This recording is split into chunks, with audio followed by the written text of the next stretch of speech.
एक आदमी जो बहुत ही अमीर हुआ करता था पहले, लेकिन अब उसका दिवाला निकल जाता है। कई सारे बैंक कार्ड्स को स्वाइप करने के बावजूद भी वो पैसे नहीं निकाल पाता। फिर वो अपने वॉलेट के अंदर से एक ब्लैक कार्ड को निकालता है जो भविष्य से ओवरड्राफ्ट करता है। जैसे ही ब्लैक कार्ड को एटीएम में डाला जाता है, स्क्रीन अचानक से काली हो जाती है और फिर अजीब से कोड्स दिखाई देने लगते हैं जो कि उसे कुछ पासवर्ड डालने के लिए बोलते हैं। सर्वाइवल के लिए वो पासवर्ड को डाल देता है बिना किसी हिचकिचाहट के और वो एक डील को साइन कर लेता है। उसके बाद उसकी आंखें चमकने लगती हैं। फिर वो अपने ब्लैक कार्ड को उठाता है और पार्किंग लॉट की तरफ चला जाता है, जहाँ पे एक गाड़ी उसके सामने आके रुकती है और उसके दरवाजे अपने आप खुल जाते हैं और वो बिना कुछ सोचे समझे उस गाड़ी के अंदर बैठ जाता है। ड्राइवर को ये बताने पर कि उसे फाइनेंशियल डिस्ट्रिक्ट जाना है, ड्राइवर एक स्पेशल गियर को ऑन करता है, जिसके बाद वो बहुत ही तेजी में वहाँ से गाड़ी भगाता है और एक रोशनी चमकती है और वो दोनों दीवार के आर पार चले जाते हैं और वो लोग पहुंच जाते हैं फाइनेंशियल डिस्ट्रिक्ट, एक ऐसी जगह जहां पे आप खूब सारा पैसा कमा सकते हैं, लेकिन आपको अपना फ्यूचर दांव पे रखना पड़ेगा। आदमी की किस्मत बहुत ही खराब होती है क्योंकि वो सीधा सबसे बड़े कैपिटलिस्ट मकूनी से जाके मिलता है। मकूनी उसे डराने की कोशिश करता है और एक वेयरवुल्फ को अपने पास बुला लेता है, लेकिन आदमी उससे नहीं डरता और घबराते हुए वो एक बहुत ही बड़े मधुमक्खी को अपने पास बुला लेता है। आदमी को ये लगने लगता है कि वो मकूनी को हरा सकता है क्योंकि जीत या हार बस एक संभावना है। एक हरा डायल आदमी के शरीर पे दिखाई देने लगता है और फिर हवा में उसके अपोनेंट से उसका टकराव होने लगता है जो कि युद्ध के संकेत दे रहे थे। लेकिन ये युद्ध शुरू से ही नाकाम होने लगता है क्योंकि मधुमक्खी चाहे कितनी भी बार हमला कर देती वेयरवुल्फ के ऊपर, लेकिन वो वेयरवुल्फ को कोई भी नुकसान नहीं पहुंचा पाती।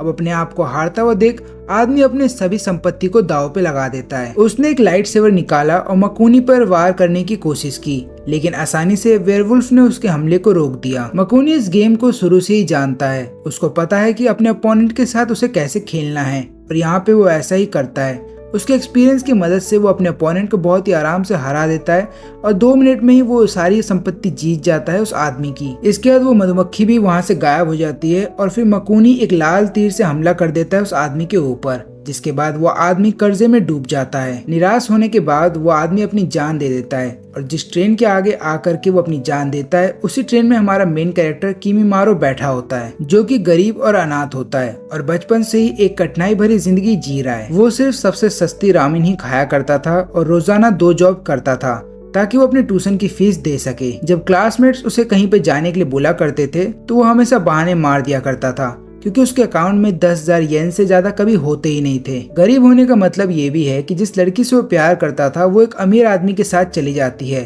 उसका मुस्कुराता हुआ चेहरा देख करके और उन दोनों को करीब आता हुआ देख करके उसके मन में उदासी छा जाती है। वो घर पे आकर के तब तक पढ़ाई करता है जब तक कि वो थक के गिर ना जाए, क्योंकि उसे किसी तरीके से गवर्नमेंट एग्जाम को पास करना होगा, तभी जाकर के वो एक अच्छी लाइफ बिता पाएगा। अगले दिन उसके दरवाजे पे एक आहट होती है, जिसको सुन करके जब वो दरवाजा खोलता है तब एक अजीब पहनावे वाला आदमी उसके सामने आ जाता है। वो अपने आप को मिडासा बैंक का एम्प्लॉय बताता है और बोलता है मेरा नाम मसाकी है। लेकिन किमीमारो को इसमें कोई भी इंटरेस्ट नहीं था, तो उसने दरवाजे को तुरंत बंद कर दिया। इसके बावजूद भी मसाकी रहस्यमय तरीके से किमीमारो के रूम में पहुंच जाता है और यहाँ पे फिर वो किमीमारो से पूछता है क्या तुम्हें कई सारे पैसे कमाने हैं, और वो भी बहुत ही आसान तरीके से। किमीमारो फिर भी उसकी कोई बात नहीं सुनता और उसे अपने घर से निकाल देता है। इसके बाद जब उसको नींद आती है और उसकी आंख खुलती है तो वो अपने आप को एक रहस्यमय तरीके में किसी और जगह पाता है। तभी वहाँ पे मसाकी आ जाता है। वो किमीमारो को समझाता है कि ये दुनिया रियल दुनिया से कनेक्टेड नहीं है, मैं तुम्हें तुम्हारी दुनिया में वापस भेज दूंगा, बस तुम्हें मेरी पूरी बात सुननी होगी। मसाकी का मकसद था कि वो किसी तरीके से किमीमारो को फाइनेंशियल स्ट्रीट के अंदर पार्टिसिपेट करवा सके।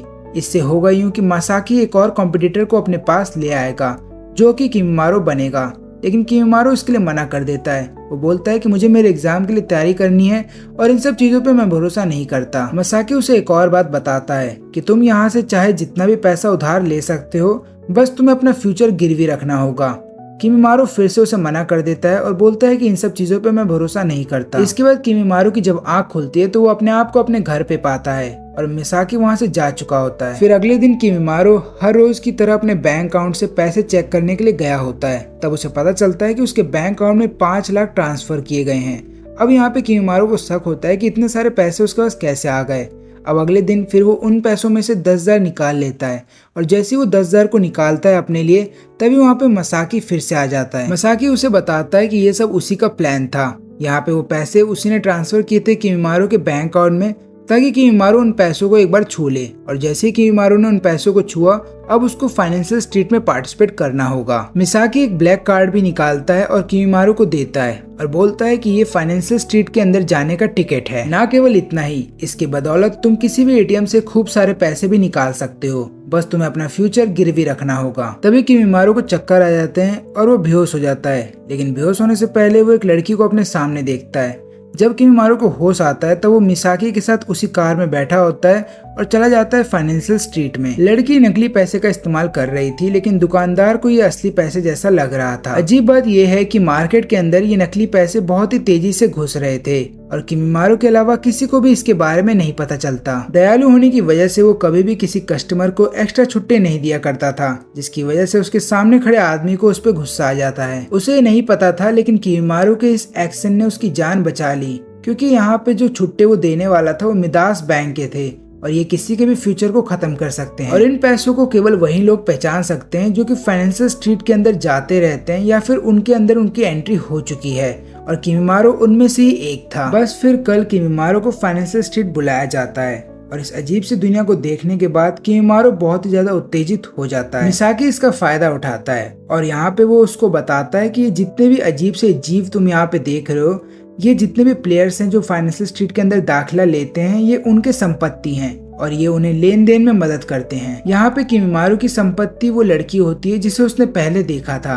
जिसका नाम होता है मिस यू। नियमों के अनुसार जो भी व्यक्ति फाइनेंशियल स्ट्रीट के अंदर दाखिला लेता है उसे हर हफ्ते एक युद्ध लड़ना पड़ेगा, जिसे डील कहा जाता है। किमिमारू के उस जगह पे आते ही कई सारे प्लेयर्स जो ऑलरेडी उस फाइनेंशियल स्ट्रीट के अंदर होते हैं वो उसके ऊपर दाव लगाते हैं और वो लोग ये डिसाइड करते हैं कि क्या किमिमारू अपना मैच जीतेगा या हारेगा, ताकि वो लोग इस बात का पता लगा सके कि किमिमारू आगे चल के एक अच्छा अपोनेंट बन पाएगा या नहीं। दुर्भाग्य से जैसे ही किमिमारू की एसेट्स दिखाई दी, एक मोटे आदमी ने उस पर चाकू से हमला कर दिया। उस हमले को तो रोक दिया जाता है, लेकिन यहाँ पे किमिमारू की जो पहले से कम संपत्ति थी वो और भी तेजी से गायब हो रही थी। किमिमारू लगातार उसके हमले से बच रहा होता है। अब ऐसा देखते हुए वो आदमी गुस्से में आ जाता है और फिर वो अपने एसेट्स को बेच करके अपनी इकोनॉमिक मैजिक का इस्तेमाल करता है, जिसकी मदद से वो काफी बड़े बड़े आयरन के बॉल मंगाता है और उनको छोड़ देता है किमिमारू के ऊपर।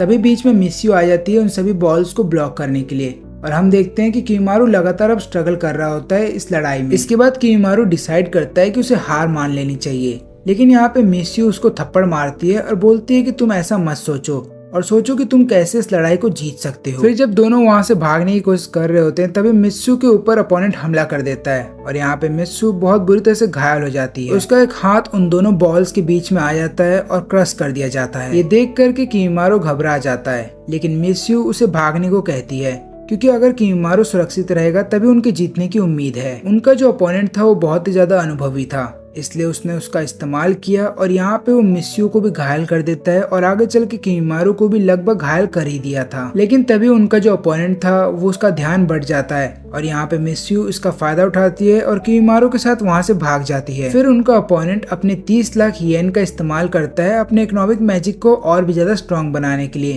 ताकि वो किमिमारू को एक ही बार में हरा सके। मिस यू अपने आप को ठीक कर सकती थी, लेकिन यहाँ पे किमिमारू को बार बार इस बात का एहसास हो रहा होता है कि शायद ये सब उसी की गलती थी। इन सभी बातों को सुनने के बाद मिस यू को ऐसा लगता है कि किमिमारू को उसकी फिक्र है, लेकिन यहाँ पे किमिमारू ये सोचता है कि कोई व्यक्ति अगर इंजर्ड है और उसने तुम्हारे लिए कुछ किया है तो ऑब्वियसली बात है तुम उसके लिए फिक्र तो करोगे। मिस यू समझ जाती है कि यहाँ पे किमिमारू को सिचुएशन समझ में नहीं आ रही होती है।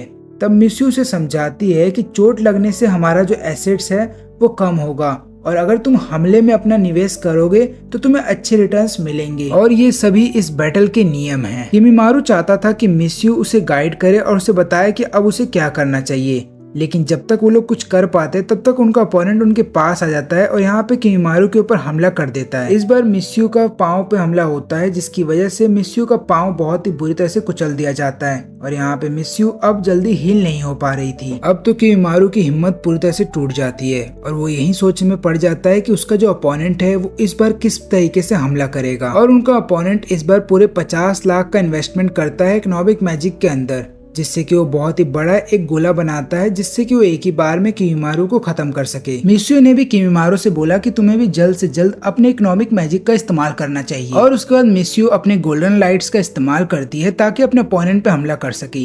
इसके द्वारा वो अपनी इंजरीज को भी हील कर लेती है और उसका कॉन्फिडेंस फिर से वापस आ जाता है। तभी किमीमारू आग के गोले बरसाता है उन मेटल बॉल्स के ऊपर। ये आग इतनी ज्यादा बढ़ जाती है कि पूरे एरिना में आग लग जाती है और ये चीजें देख करके बाकी के अपोनेंट्स भी दंग रह जाते हैं। अंत में किमीमारू ने ना केवल ये फाइट जीत ली बल्कि वो अपने अपोनेंट की सारी संपत्ति भी जीत जाता है। फिर मिस्यू अपने कार्ड के अंदर वापस चली जाती है और इधर पे किमीमारू भी बेहोश हो जाता है थकने की वजह से। जब उसको होश आता है तब मिसाकी उसे बताता है कि जो संपत्ति तुमने जीती है तुम उसको जैसे चाहे वैसे इस्तेमाल कर सकते हो, बस तुम्हें एक प्राइस पे करना होगा। तुम्हें हर वीक में एक बार फाइट करनी होगी और तुम इसके लिए मना नहीं कर सकते। इस चेन से बाहर निकलने का केवल एक ही रास्ता है, तुम्हें किसी मैच में हारना होगा जिसके बाद तुम्हारी सारी संपत्ति छीन ली जाएगी और इसका मतलब ये भी है कि तुम रियल वर्ल्ड में भी एक गरीब व्यक्ति बन जाओगे। उस समय तो किमीमारू को ये सारे बदलावों के बारे में नहीं पता चलता, लेकिन जब वो अगले दिन अपने एटीएम में जाता है और अपना बैंक बैलेंस चेक करता है तो उसको पता चलता है कि वो एक करोड़पति बन चुका है। इसके बाद वो अपनी पढ़ाई में कम ध्यान लगाता और ज्यादातर केवल अच्छे खानों पे ध्यान देता। उसी बीच मिकुनी किमीमारू से जुड़ी सारी पर्सनल इन्फॉर्मेशन निकाल लेता है, क्योंकि यहाँ पे मिकुनी को ऐसा लगता है कि किमीमारू और उसके बीच में काफी सारी समानताएं हैं। इधर पे करोड़पति बन जाने के बावजूद भी किमीमारू जिस स्टोर में काम किया करता था वो अभी भी उसी स्टोर में काम करता है। उसी बीच उसके साथ एक अजीब घटना घटी जहाँ पे एक लड़की उसके पास आती है और उसको बदले में नकली नोट देती है। अजीब बात ये थी कि सभी नकली नोट काले कलर के दिखने लगते हैं और मैनेजर को ऐसा लगता है कि सभी नोट असली हैं। उस वक्त केवल किमीमारू ही समझ सकता था इन नकली नोटों को और वही केवल देख सकता था इन नकली नोटों को जो कि फाइनेंशियल डिस्ट्रिक्ट से लीक हो रही हैं। उसके बाद किमीमारू को लगातार नकली नोट मिलना स्टार्ट हो गए थे। 5 में से 3 नोट तो नकली ही मिले। किमीमारू इन सभी चीजों को रोकने के लिए कस्टमर्स को असली पैसे दिया करता, लेकिन ज्यादातर कस्टमर्स को केवल सिक्के ही मिला करते, जिसकी वजह से कस्टमर नाराज हो जाते हैं। जब एक कस्टमर गुस्सा हो जाता है तब वहाँ पे एक सुंदर आदमी आता है और वो असली नोट देता है और फिर उस कस्टमर को बोलता है वहाँ से चले जाने के लिए। ये आदमी मिकुनी है जो कि फाइनेंशियल डिस्ट्रिक्ट से आया है। फिर मिकुनी किमीमारू को अपने बारे में बताता है और उसको ये भी बताता है कि ये नकली नोट्स कैसे आए हैं और उनके पीछे की सच्चाई क्या है। किमीमारू ने अपने फादर के बारे में भी जाना मिकुनी से। मिकुनी ने किमीमारू को ये एडवाइस दी कि चाहे कुछ भी हो जाए इस फाइट से भागना मत और कोशिश करो कि तुम्हारी किस्मत खुल जाए, क्योंकि जितना ज्यादा तुम पैसा कमा पाओगे उतना ही ज्यादा करोड़पति तुम बनते जाओगे रियल वर्ल्ड में, और तुम चाहो तो मैं तुम्हारी मदद कर भी सकता हूँ। और ये सब चीज एक लड़की छुप के देख रही थी। अपने फादर के बारे में जान लेने के बाद किमीमारू अपने पुराने घर में वापस जाता है जहाँ पे वो सालों से नहीं गया, ताकि वो इस बात का पता लगा सके कि उसके फादर अचानक से कैसे गायब हो गए। उसके आंट ने कोई इतनी ज्यादा इन्फॉर्मेशन नहीं दे पाई जिसकी वजह से किमीमारू की मदद हो पाए,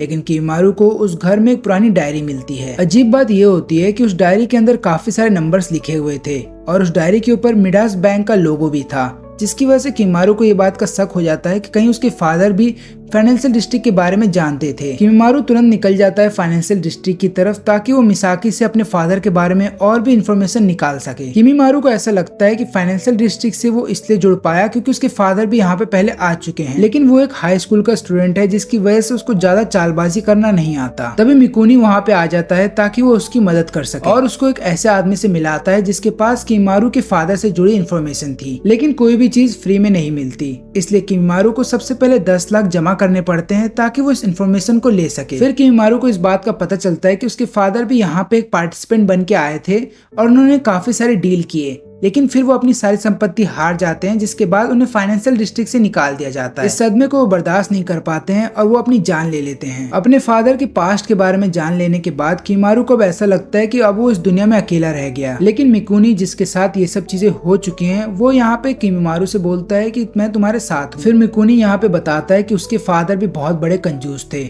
उन्होंने अपनी कंपनी को डूबने से बचाने के लिए अपने सारे पैसे उस कंपनी में लगा दिए, बल्कि उस समय मिकुनी की बहन यहाँ पे बहुत ज्यादा बीमार थी और उसको बचाने के लिए उसके फादर ने कुछ भी नहीं किया। इसकी वजह से कंपनी तो बच गई बैंकक्रप्ट होने से, लेकिन यहाँ पे मिकुनी की बहन की जान नहीं बच पाती। इसका बदला लेने के लिए मिकुनी ने फाइनेंशियल डिस्ट्रिक्ट के अंदर कदम रखा और जब उसने खूब सारे पैसे कमा लिए उसने अपनी फादर की कंपनी को खरीद लिया, जिसकी वजह से अब उसके फादर का दिवाला निकल चुका है।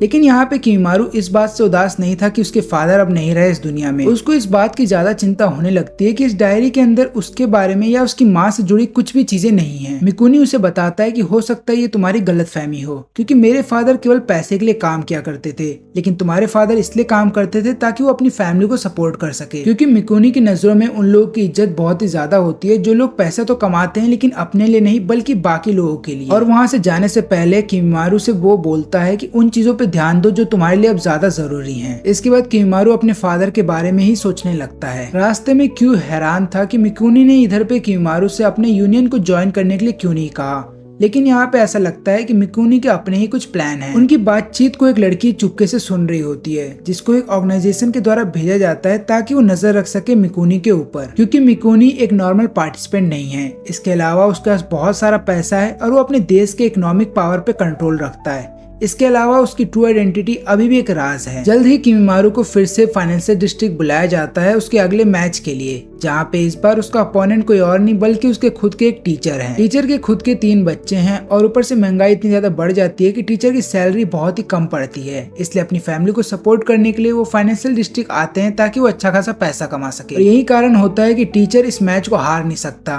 और यहाँ पे किमिमारू के भी कुछ अपने कारण है जिसकी वजह से उसको इस मैच को जीतना ही होगा। अपने कार्ड का इस्तेमाल करने के बाद उन दोनों के बीच की लड़ाई स्टार्ट हो जाती है, लेकिन किमिमारू को अभी भी ज्यादा अनुभव नहीं होता और यहाँ पे उसके टीचर थोड़े बहुत स्मार्ट थे, जिसकी वजह से उसके टीचर लगातार जीत रहे होते हैं यहाँ पे किमिमारू से, क्योंकि टीचर ने पहले ही प्लान बना लिया होता है और उसने ही डिसाइड कर लिया होता है कि उसे कैसे अपनी संपत्ति का इस्तेमाल करना है अपनी इकोनॉमिक मैजिक को बूस्ट करने के लिए। तभी किमिमारू के शरीर से काले नोट निकलना स्टार्ट हो जाते हैं, जिसकी वजह से अब किमिमारू की जो संपत्ति है वो लगातार घट रही होती है। तभी किमिमारू को उसके खुद के कार्ड के द्वारा एक चेतावनी दी जाती है, लेकिन यहाँ पे किमिमारू के पास एक बैकअप प्लान था। उसके पास काफी सारे शेयर्स पड़े हुए थे मिस्यू के, जिन्हें वो अचानक से बेच देता है और उसके पास इतना पैसा फिर से आ जाता है कि वो फिर से गेम को स्टार्ट कर सके। और फिर वो उन पैसे का इस्तेमाल करता है अपनी इकोनॉमिक मैजिक को बूस्ट करने के लिए, जिसके बाद उसकी पावर इतनी ज्यादा बढ़ जाती है कि वो चारों तरफ आग लगा देता है और यहाँ पे नुकसान होता है टीचर का और आखिरी में किमिमारू ये मैच जीत जाता है। टीचर ने एक ही झटके में अपना फ्यूचर खो दिया। अब यहाँ पे टीचर को इस बात का बुरा लगता है कि वो इस मैच को कैसे हार सकता है, लेकिन इन रूल्स को ऑलरेडी सेट कर दिया गया था फाइनेंशियल डिस्ट्रिक्ट के द्वारा, जिसकी वजह से अब टीचर इसमें कुछ नहीं कर सकता। समय पे अपनी सारी संपत्ति बेचने की वजह से किमिमारू ने यहाँ पे समझदारी दिखाई और टीचर के पास संपत्ति होती है लेकिन वो उनसे बेचता नहीं, जिसकी वजह से वो अपनी सारी संपत्ति इस मैच में हार जाता है और उसको फाइनेंशियल डिस्ट्रिक्ट के द्वारा निकाल दिया जाता है, क्योंकि हर एक पार्टिसिपेंट के पास टोटल 10 शेयर होते हैं, जिसमें से 9 शेयर्स को वो लोग बेच करके पैसे कमा सकते हैं और उन पैसों का इस्तेमाल कर सकते हैं अपनी पावर को बढ़ाने के लिए। फिर किमिमारू जाता है और शुक्रिया करता है मिकुनी का, क्योंकि सही समय पे मिकुनी ने ही वो सारे शेयर्स खरीद करके यहाँ पे किमिमारू को पैसे दिए थे। फिर फाइनेंशियल डिस्ट्रिक्ट से निकल जाने के बाद किमिमारू को फिक्र होने लगती है अपने टीचर की। उसको इस बात का एहसास होने लगता है कहीं उसके टीचर भी उसके फादर की तरह कहीं सुसाइड ना कर लें। अगले दिन क्लासरूम में जब टीचर आते हैं तब यहाँ पे वो बिल्कुल ही नॉर्मल दिखते हैं। फिर किमिमारू जाता है और उनसे माफी मांगता है, तो टीचर कोई भी जवाब नहीं देता। वो सिर्फ इतना बोलता है कि दोपहर में तुम मेरे घर आ जाना। टीचर के घर पे जाने के बाद किमिमारू एक अजीब चीज देखता है कि वहाँ पे टीचर का कोई भी बच्चा नहीं होता और टीचर की जो वाइफ प्रेग्नेंट थी वो भी अब पतली दिख रही होती है। तब यहाँ पे टीचर किमिमारू से बोलता है कि यही वो भविष्य है जो मैंने खो दिया उस मैच, इसलिए अब से मेरा कोई भी बच्चा नहीं है। मैंने फाइनेंशियल डिस्ट्रिक्ट से खूब सारा पैसा कमाया, जिसकी वजह से मेरी जो आर्थिक स्थिति थी वो ठीक हो गई, लेकिन अब मेरी फैमिली ही मेरे से छीन ली गई है। फिर टीचर जब किमिमारू से पूछता है कि तुम फाइनेंशियल डिस्ट्रिक्ट के अंदर किस लिए गए थे, तब यहाँ पे किमिमारू उसको कोई भी जवाब नहीं दे पाता, क्योंकि टीचर ने जब इस टूर्नामेंट के अंदर कदम रखा और फाइनेंशियल डिस्ट्रिक्ट के अंदर जब वो पहली बार गया तब उसको नहीं पता चला था कि भविष्य को दांव पे कैसे रखा जाएगा और भविष्य से क्या छीन लिया जाएगा। लेकिन जब अब उसके बच्चे उसके साथ नहीं है और केवल उनकी यादें हैं, तब उसको समझ में आ रहा है कि उसने कितनी बड़ी गलती कर दी। टीचर को किमिमारू के फादर के बारे में भी पहले से पता था और यहाँ पे वो ये सोचने लगता है कि जब किमिमारू के फादर हार गए थे तो उन्होंने अपना कौन सा फ्यूचर गवा दिया, क्योंकि यहाँ पे किमिमारू तो जिंदा था। किमिमारू फिर से अपने टीचर से माफी मांगने लगता है और बोलता है कि मुझे माफ कर दीजिए, लेकिन उसके टीचर बोलते हैं कि तुम्हें माफी मांगने की कोई जरूरत नहीं है, क्योंकि हम में से कोई भी हारता तो उसको इसका नतीजा तो भुगतना ही पड़ता। इसलिए एक काम करो, तुम जा करके मिकुनी के ग्रुप को ज्वाइन कर लो, जिसकी वजह से तुम ज्यादा पैसा तो नहीं कमा पाओगे लेकिन तुम बैंकरप्ट होने से बच जाओगे। क्योंकि टीचर को खुद मिकुनी की तरफ से आया था ऑफर, लेकिन यहाँ पे टीचर ने उसका ऑफर ठुकरा दिया और आज उसको उसका नतीजा भुगतना पड़ रहा है। आखिरी में टीचर ने किमिमारू से ये बोला कि मैं तुमसे नफरत नहीं करता, क्योंकि ये सब मेरी ही गलती है, मैं खुद उस गेम के अंदर गया था और ऊपर से मैं चाहता हूँ कि तुम इस मैच को कभी हारो ही ना, क्योंकि एक तुम ही ऐसे व्यक्ति बचे हो जो मेरे बच्चों के बारे में जानता है। इस वक्त तक फाइनेंशियल डिस्ट्रिक्ट अपने चरम सीमा पे पहुंच गया था, जबकि मिकुनी अपने तरीके से असल दुनिया में और इस दुनिया में शांति बना के रखना चाहता था, लेकिन कुछ ऐसे लोग थे जो कि इस प्रोसेस को तोड़ना चाहते थे। जैसे कि एक बुढ़ा जो उसके सामने खड़ा है, क्योंकि बुढ़ा यहाँ पे मकुनी के ग्रुप को ज्वाइन नहीं करना चाहता था और ये चीज मकुनी को पसंद नहीं आती। इसलिए मकुनी डिसाइड करता है कि वो उस बुढ़े को यहाँ से निकाल देगा। दोनों ही आर्थिक स्थिति पे बहुत ही ज्यादा पावरफुल थे और दोनों के बीच में तुरंत लड़ाई स्टार्ट हो जाती है। जबकि बुढ़े के पास टेलीपोर्टेशन स्किल्स थी, लेकिन मकुनी के लिए कोई बड़ा चैलेंज नहीं था। दोनों की पावर एक जैसी थी। लेकिन तभी बुढ़ा अपने ज्यादातर स्टॉक्स को बेच देता है, जिसके बाद उसका प्रॉफिट बढ़ जाता है मकुनी से भी ज्यादा और उसके पास अब टोटल प्रॉफिट आ जाता है 300 करोड़ का। तभी वो बुढ़ा एक जोरदार हमला करता है मकुनी के ऊपर और उसको ऐसा लगता है कि वो मकुनी की जान ले लेगा, लेकिन मकुनी उसी के हमले को इस्तेमाल करता है अपने लिए। जब मकुनी ने सोचा कि वो जीत चुका है, तभी उसको पता चलता है कि वो उस बुढ़े के ट्रैप में फंस गया है, क्योंकि यहाँ पे एक दूसरा दुश्मन आ जाता है जो कि मकुनी को टेक ओवर कर लेता है, उसके शेयर्स को, और यहाँ पे मकुनी को भारी नुकसान होता है। जैसे ही मकुनी को इस बात का अंदाजा हो जाता है कि अगर वो जल्द से जल्द कुछ नहीं करेगा तो वो अपनी सारी संपत्ति को हार जाएगा, तभी वेयरवुल्फ के पेट के अंदर से एक लड़की निकल के आती है जो कि मकुनी का ट्रम्प कार्ड है, जो कि अपने अपोनेंट के संपत्ति के अंदर से जो एनर्जी निकल के आती है उसको ऑब्जॉर्व कर लेती है। पीछे से क्यू भी साथ निभा रहा होता है मकुनी का और यहाँ पे अब बुढ़े का जो बैरियर था वो टूट जाता है और ज्यादा समय नहीं लगता और मकुनी इस मैच को जीत लेता है। लेकिन मैच को हार जाने के बावजूद भी बुढ़ा पूरी तरीके से बैंकरप्ट नहीं होता और यही चीज है जो मकुनी दिखाना चाहता है किमीमारू को। किमीमारू तारीफ भी करता है मकुनी की, लेकिन मकुनी को ऐसा लगता है कि किमीमारू अपने पूरे दिल से उसकी तारीफ नहीं कर रहा। किमीमारू अपने मन में ये डिसाइड कर लेता है कि उस चाहे कुछ भी हो जाए उसे मकुनी की तरह नहीं बनना और यहाँ पे अब दोनों के विचार बदल जाते हैं। किमीमारू यहाँ पे हारना तो नहीं चाहता, वो स्ट्रांग बनना चाहता है ताकि वो किसी भी आने वाली संभावना को बदल सके और हर एक मैच को जीत ले। लेकिन उसे ऐसा भी नहीं करना कि ताकि उसके जो अपोनेंट हैं वो उससे नाराज हो जाएं और उसके आसपास के लोग भी उससे नाराज हो जाएं। इसलिए वो अपने अगले मैच में अपने अपोनेंट पर डायरेक्ट हमला करता है, जिसकी वजह से उसके अपोनेंट के शरीर से काले नोट निकलने स्टार्ट हो जाते हैं। सबको लगा कि अब वो हार जाएगा, लेकिन यहाँ पे उसका जो अपोनेंट था वो पूरी तरह से बैंकरप्ट तो नहीं होता और वो आगे लड़ना भी छोड़ देता है। और किमीमारू ऐसा जानबूझ के करता है ताकि वो अपने अपोनेंट को बचा सके, क्योंकि अपने टीचर की फाइट की वजह से किमीमारू बहुत ही ज्यादा बुरा फील करने लगता है अपने टीचर के लिए और उसको इस बात का एहसास हो जाता है कि अगर कोई भी अपोनेंट बैंकरप्ट हो गया तो उसको किस चीज से गुजरना पड़ेगा। और ऐसी ट्रेजेडी से अपने अपोनेंट्स को बचाने के लिए वो स्ट्रांग बनता है ताकि वो नतीजों को ही पलट सके और उसको ऐसा लगता है कि वो इस मैच को आराम से जीत जाएगा, लेकिन ऐसा नहीं होता और वो हार जाता है। लेकिन उसने अपनी इतनी सारी संपत्ति भी नहीं खो दी कि वो बैंकरप्ट हो जाए। जीत और हार फाइनेंशियल डिस्ट्रिक्ट में कोई बहुत बड़ी बात नहीं है, इसलिए किमीमारू को इन सब चीजों से ज्यादा फर्क नहीं पड़ता। लेकिन टैक्सी ड्राइवर किमीमारू से बोलता है कि थोड़े बहुत नुकसान की वजह से हो सकता है तुम्हारे परिवार में तनाव आ जाए, क्योंकि यहाँ पे तुमने अपना भविष्य दांव पे लगाया है और धीरे धीरे अगर तुम हारते जाओगे तो हो सकता है तुम्हारा भविष्य भी खत्म हो जाए। इन सभी बातों को सुनने के बाद किमीमारू को थोड़ा सा डर लगने लगता है और अगले दिन वही होता है जिसका उसे डर था,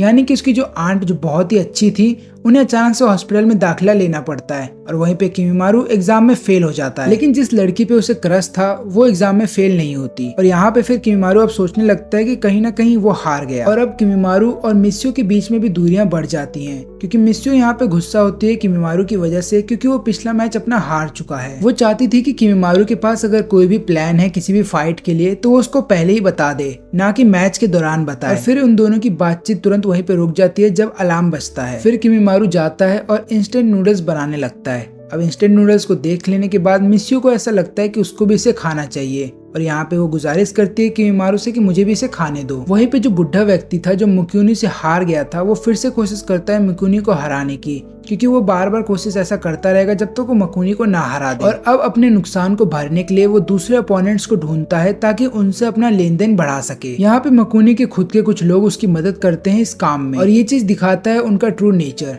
क्योंकि उन्हें इस बात से कोई फर्क नहीं पड़ता कि उनके इस ट्रेड करने की वजह से रियल जिंदगी पे क्या असर पड़ेगा, उनको तो बस अपनी जेब भरनी है। कई सारे प्रयास के बाद बुड्ढे को एक अपोनेंट मिल जाता है जो कि उससे लड़ने के लिए तैयार होता है और जब दोनों आपस में लड़ रहे होते हैं तब उसका अपोनेंट कई सारे हमले करता है बुड्ढे पे और यहाँ पे बुड्ढा बहुत कमजोर हो जाता है, जिसके बाद बुड्ढे की कई सारी संपत्ति उसके अपोनेंट के पास चली जाती है। अब उस अपोनेंट को ऐसा लग रहा होता है कि उसने इस बुड्ढे को हरा दिया है और वो इस जीत का जश्न मनाने लगता है, लेकिन तभी बुड्ढा एक बहुत ही पावरफुल हमला करता है उस व्यक्ति पे, जिसकी वजह से वो इससे पहले कुछ सोच या समझ पाता वो हार जाता है। उसका अपोनेंट अब बैंकरप्ट हो जाता है और आसमान में फिर काले सिक्के दिखने लगते हैं। इन दोनों की इंटेंस बैटल को देख करके किमीमारू भी हैरान था और इन दोनों की बैटल की वजह से अब रियल वर्ल्ड में भी इसका असर दिख रहा होता है और पता ही चलता है कि बुड्ढा एक नंबर का रिश्वतखोर है और उसकी कंपनी का भी दिवाला निकलने वाला है। किमीमारू को कुछ भी समझ में नहीं आ रहा होता है, तब वो अपनी टीचर से इस बारे में पूछता है और उसके टीचर बताते हैं कि अब जो कंपनी बंद हो जाएगी तो उसकी वजह से 10,000 लोग अपनी जॉब खो देंगे और यही लोग रिप्रेजेंट करते हैं बुड्ढे के फ्यूचर को, और इसलिए अब बुड्ढे ने अपने फ्यूचर को खो दिया। और किमीमारू को अब ऐसा लगता है कि जो भी व्यक्ति बैंकरप्ट हो जाता है फाइनेंशियल डिस्ट्रिक्ट के अंदर, उसका रियल जिंदगी पे भी बहुत गहरा असर पड़ेगा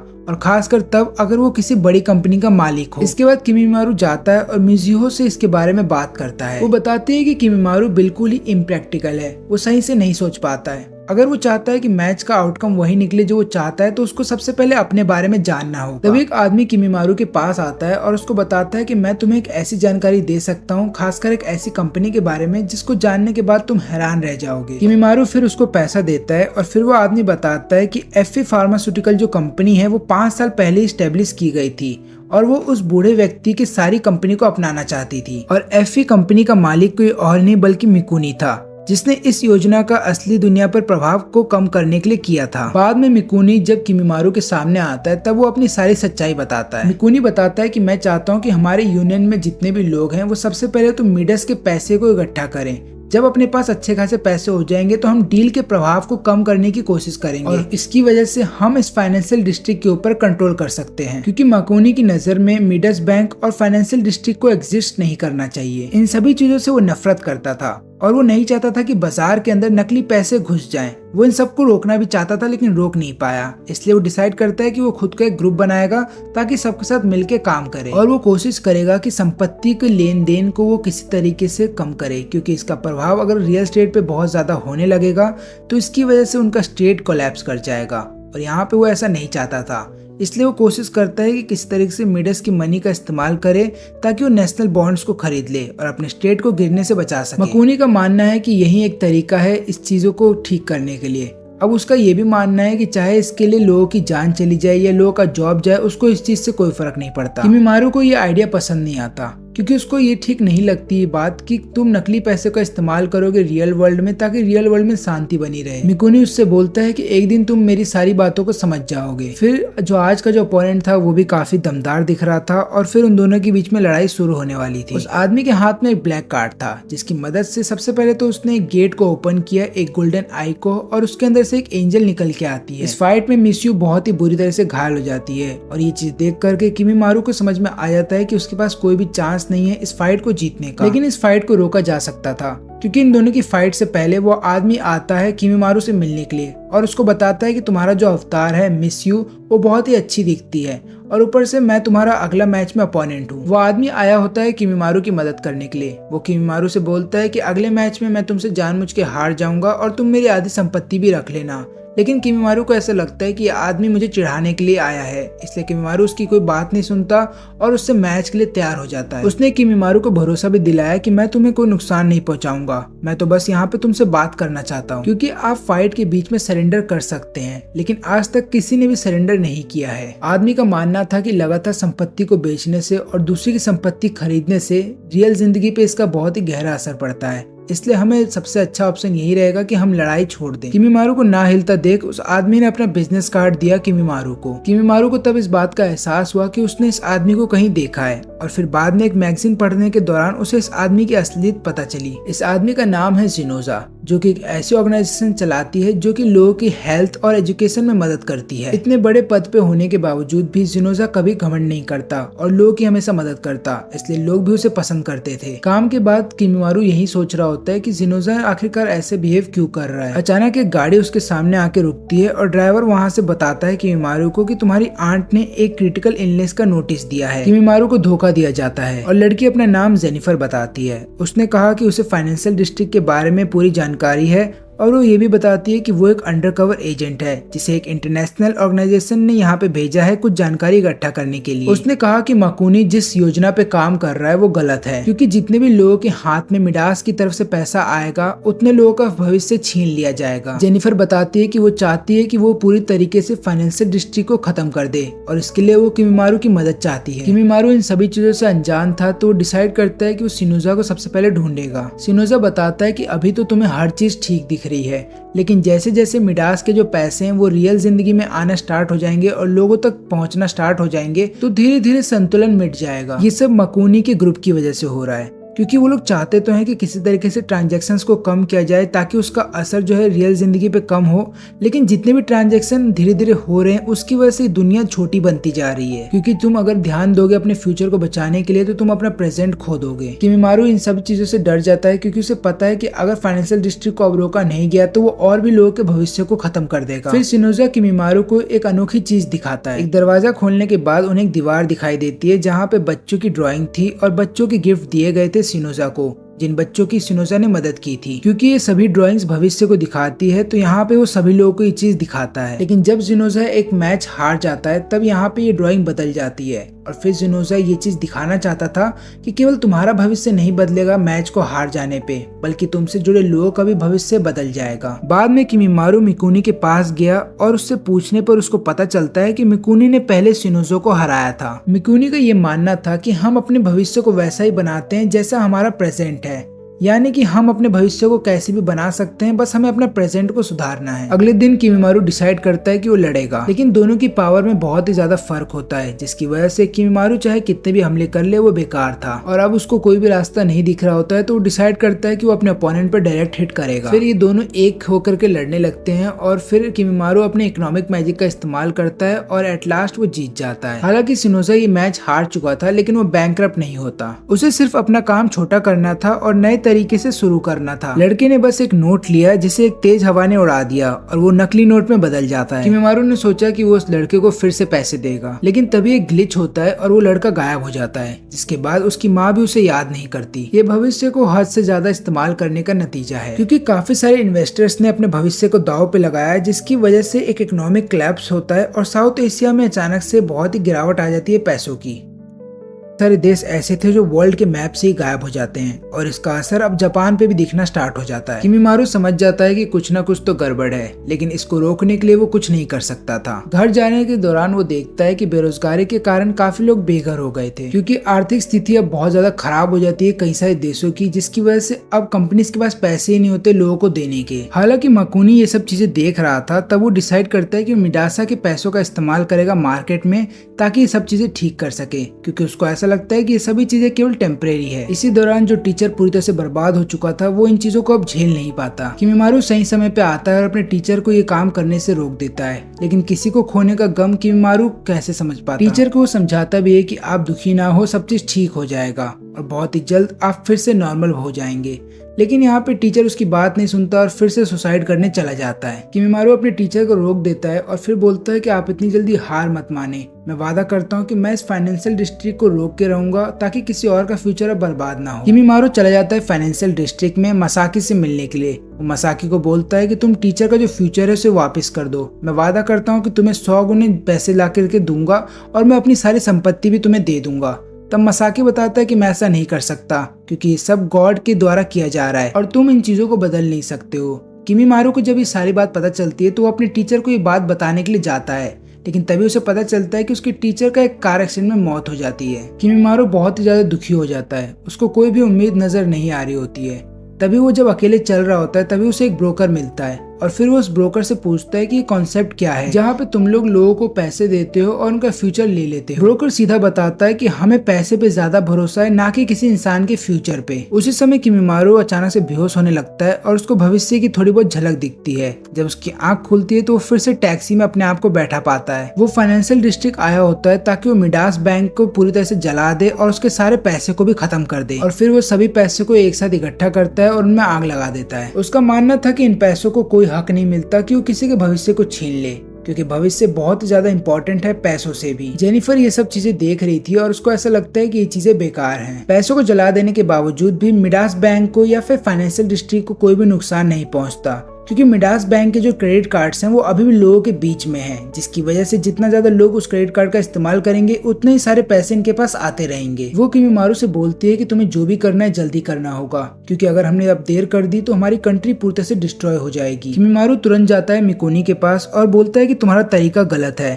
तुम भले ही कमजोर लोगों को बचाना चाहते हो, लेकिन उनके भविष्य को डिस्ट्रॉय करने से तुम किसी का भला नहीं कर पाओगे। तभी उन्हें खबर मिली कि सिंगापुर की भी आर्थिक स्थिति अब खराब हो चुकी है। मिकुनी डिसाइड करता है कि वो अपने प्लान को अब एग्जीक्यूट करेगा और यहाँ पे किमिमारू से बोलता है कि तुम इन चीजों से दूर रहना। तभी आसमान से काफी सारे पिलर्स नीचे गिरने लगते हैं और उसके बाद मिडास बैंक का प्रिंटिंग मशीन तैयार हो जाता है। आदमी ने फिर अपना राइट हैंड आगे बढ़ाया और आसमान की तरफ किया, जिसके बाद एक गोल्डन सा गोला उसके सामने आ गया। उसके दिमाग से जुड़ती हुई कई सारी यादें उसके पास आईं, जो कि मिडास पैसे को छापने की कीमत थी। फिर उन्होंने काफी सारे लोगों के भविष्य का इस्तेमाल किया लोन के लिए। जो पैसा गलत तरीके से कमाया गया था वो एक साथ एक जगह इकट्ठा होने लगता है और मासाकी के हैट में चला जाता है और उसके बाद मकुनी उन सब पैसों को अपने अकाउंट में ट्रांसफर करवा लेता है। ये उसका एक तरीका होता है आर्थिक संकट को संभालने का। और काफी सारे देशों के पास अब पैसा ही नहीं बचा होता है, जिसके बाद उनका दिवाला निकल जाता है। लोग बिल्डिंगों में से गायब होने लगते हैं और उसके साथ ही साथ सिंगापुर भी दुनिया के नक्शे से ही मिट जाता है, क्योंकि उसका जो स्टॉक पॉइंट होता है वो बहुत ही नीचे गिर जाता है और उसकी जुड़ी सारी यादें भी खत्म हो जाती हैं। किस्मत से मकुनी ने काफी सारा पैसा इकट्ठा कर लिया था ताकि वो इस सिचुएशन को संभाल सके। इधर पे जापान में भी इकोनॉमिक क्राइसिस आना स्टार्ट हो जाता है और जापान के भी काफी सारे टॉप स्टॉक्स अब नीचे गिर रहे होते हैं। और जैसे जापान के लोगों को ऐसा लगता है कि अब वो पूरी तरह से खत्म हो जाएंगे, तभी मकुनी अपने पावर का इस्तेमाल करता है उनके स्टॉक्स को फिर से ऊपर करने के लिए। मकुनी की कोशिश की वजह से शेयर मार्केट फिर से स्टेबल हो जाता है जापान में। मकुनी ने काफी सारी मदद तो की है, लेकिन यहाँ पे मिकुनी जो काम करता है वो बिना किसी कीमत के नहीं आता, क्योंकि मसाकी उसे बताता है कि जो काम तुम कर रहे हो वो बिना किसी सेटलमेंट के पूरा नहीं होगा। फिर मिकुनी को रियल जिंदगी में भेज दिया जाता है और यहाँ पे किमिमारू जाता है जेनिफर से बात करने के लिए। उसने बताया कि मिकुनी के एक्शंस की वजह से चेन रिएक्शन तो रुक गया है और हमारा देश जीडीपी में गिरने से बच गया, लेकिन उसकी जीडीपी आधी हो गई है, यानी कि हम उस समय में पहुंच गए जिस समय में हमारा सबसे बुरा हाल हुआ करता था, यानी कि 1980s में। इसको इतनी देर तक रोकने का मतलब यही है कि मकुनी ने अपना सारा रिसोर्सेज खत्म कर दिया होगा। लेकिन सबसे घबराने वाली बात यह है क्योंकि मिडास मनी का बहुत ज्यादा इस्तेमाल हुआ है जापान में, तो इसका मतलब ये है कि वो लोग अब जापान का पूरा फ्यूचर ही उनके हवाले है और इसको भरने के लिए कम से कम 1 सदी से ज्यादा का समय लगेगा और इसका आगे चल के क्या परिणाम होगा ये किसी को नहीं पता। फिर जेनिफर किमिमारू से बोलती है कि मैं चाहती हूँ कि तुम एक ब्रोकर से जाके मिलो, क्योंकि उसके पास तुम्हारे लिए एक बहुत ही बड़ी इन्फॉर्मेशन है और वो तुम्हें तुम्हारे फादर के बारे में भी बता सकता है। किमिमारू उसको कई सारे पैसे देता है और फिर बाद में वो ब्रोकर उसे एक फोटो देता है। उस फोटो को देख लेने के बाद ना केवल किमिमारू बल्कि मिस्यू भी हैरान रह जाती है। ब्रोकर बताता है कि जिस शख्स को तुम फोटो में देख रहे हो वो बिल्कुल ही सेम दिखता होगा, लेकिन उसका बाल का रंग अलग था और उसका नाम भी अलग था। मिलता जुलता होने का मतलब था कि किमिमारू और उसके फादर का भविष्य एक साथ है और उसके फादर उससे बहुत प्यार करते थे। ब्रोकर को पता था कि किमिमारू को इन फोटोज की कितनी जरूरत थी, इसलिए उसने कम दाम में किमिमारू को ये सारी फोटोज बेच दी। इसके बाद किमिमारू की पूरी जिंदगी बदल जाती है। 1 सेकंड में पार्क में काफी सारे बच्चे थे और उथल पुथल थी, लेकिन अचानक से पार्क पूरी तरह से खाली हो जाता है दूसरे सेकंड में। अब किमिमारू को समझ में नहीं आ रहा होता है कि क्या हो रहा है। इसका असर पूरे जापान में दिखने लगता है और आधे लोग गायब हो जाते हैं। यहाँ तक कि जिन लोगों के साथ वो काम किया करता था वो लोग भी गायब हो जाते हैं और जिस लड़की से वो प्यार करता था वो भी उसका नाम भूल जाती है। किमिमारू तुरंत जाता है जेनिफर के पास और उसको बोलता है कि मुझे बताओ कि इस सिचुएशन को कैसे पलटा जा सके, क्योंकि अगर हमने कुछ नहीं किया तो धीरे धीरे सब लोग खत्म हो जाएंगे। उसके अगले ही पल हेलीकॉप्टर से काफी सारे पैसे नीचे गिराए जाते हैं। काफी सारे होमलेस लोगों को सारे पैसे मिल जाते हैं और काफी लोग खुश होते हैं इन चीजों से। लेकिन इनकी खुशियां केवल कुछ ही देर के लिए थी, क्योंकि एक और इकोनॉमिक क्राइसिस आ जाता है, क्योंकि सिंगापुर अब देश के नक्शे से गायब हो जाता है, जिसकी वजह से यूएस डॉलर बहुत ही तेजी से गिरने लगता है। यूएस डॉलर को और भी नीचे गिरने से रोकने के लिए G20 की सभी कंट्रीज एक साथ मिलकर सामने आती हैं और यूएस डॉलर को नीचे गिरने से बचाती हैं, जहाँ पे वो लोग एक प्लान को लेकर के आते हैं जिसे कहते हैं फॉरेन एक्सचेंज प्लान, जहाँ पे वो लोग 5,000 करोड़ डॉलर को इन्वेस्ट करने की सोचते हैं। इसकी वजह से जिन देशों के अंदर आर्थिक स्थिति खराब थी वो लोग यूएस डॉलर को परचेस करने लगते हैं बहुत ही लार्ज अमाउंट में, और बाकी कंट्रीज की जो करेंसीज होती हैं उनका वैल्यू गिर जाता है। इसका कारण ये निकलता है कि काफी सारी कंट्रीज फिर से गायब हो जाती हैं वर्ल्ड के मैप से। और यहाँ पे हम देखते हैं कि मकुनी ने जो कोशिश की थी अपनी कंट्री को और बाकी कंट्रीज को बचाने के लिए वो बेकार होती है। मिकुनी फिर से जाता है मसाकी के पास उससे पैसे मांगने के लिए, लेकिन इस बार मसाकी बोलता है कि तुम्हें फिर कुछ चीजों को गिरवी रखना पड़ेगा। मिकुनी इस बार जापान के 10 साल के भविष्य को गिरवी रख देता है और जिसके बाद फिर से उसे पैसे मिलने स्टार्ट हो जाते हैं और वो हर जगह डिस्ट्रीब्यूट करना स्टार्ट कर देता है। फिर किमिमारू को पता चलता है जापान का करंट सिचुएशन, जहाँ पे जेनिफर उसे बताती है कि मिकुनी ने जापान के 10 साल के फ्यूचर को गिरवी रख दिया है और पैसे छापने की मशीन मशीन को अगर रोकना है तो हमें उसके हाथ से वो ब्लैक कार्ड छीनना होगा। वो बताती है कि मिडास पैसे बनाने और भविष्य के खो जाने के बीच में एक समय होती है और हमें उसी समय में जाना है ताकि हम मिकुनी से एक डील कर सकें। जब उन्हें ब्लैक कार्ड मिल जाएगा तो वो उस प्रिंटिंग मशीन को तुरंत रोक देंगे और मिडास पैसा का सेटलमेंट उसी समय कर देंगे, जिसकी वजह से भविष्य सुरक्षित हो जाएगा। जेनिफर बताती है कि तुम्हें डरने की कोई जरूरत नहीं है।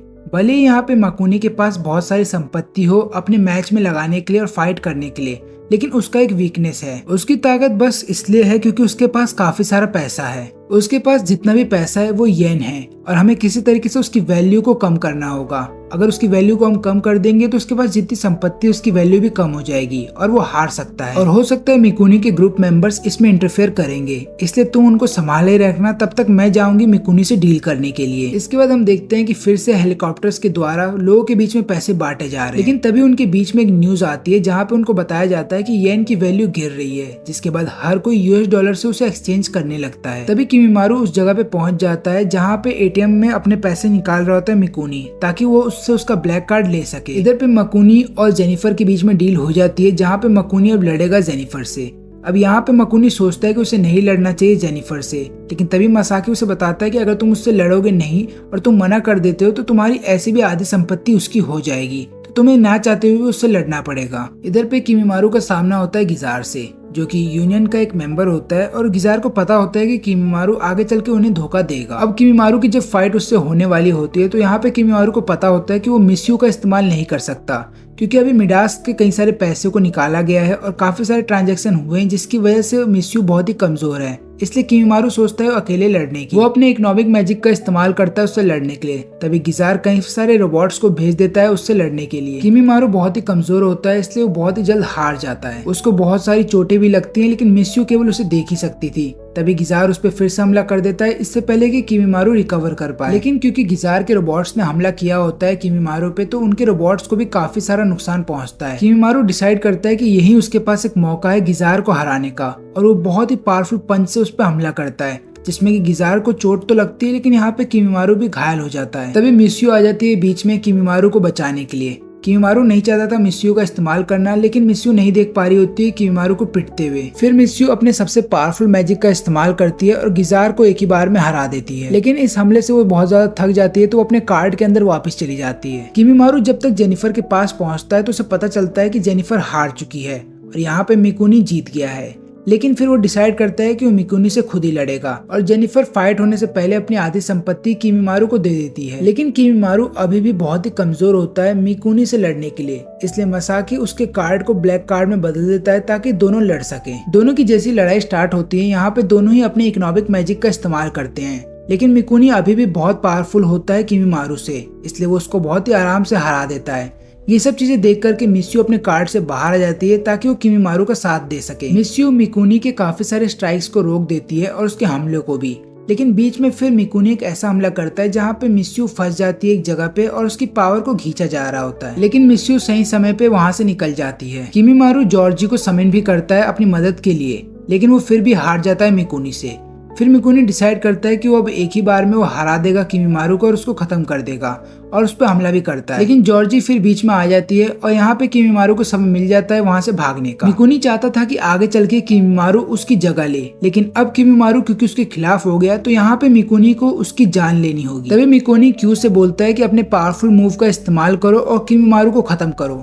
लेकिन अब अचानक से पूरा सिचुएशन बदल जाता है क्योंकि येन लगातार कमजोर हो जाता है, जिसके बाद हम देखते हैं कि मिडास मनी का पैसा अब किसी काम का नहीं बचता, यानी कि उसकी पावर अब कम हो जाती है, जिसके बाद मिकुनी की भी पावर कम होने लगती है और यहाँ पे किमीमारू अब आराम से जीत सकता है। मिकुनी को समझ में आ जाता है कि उसकी पावर अब किसी काम की नहीं है, तो यहाँ पे वो अपने हाथों से लड़ना स्टार्ट कर देता है।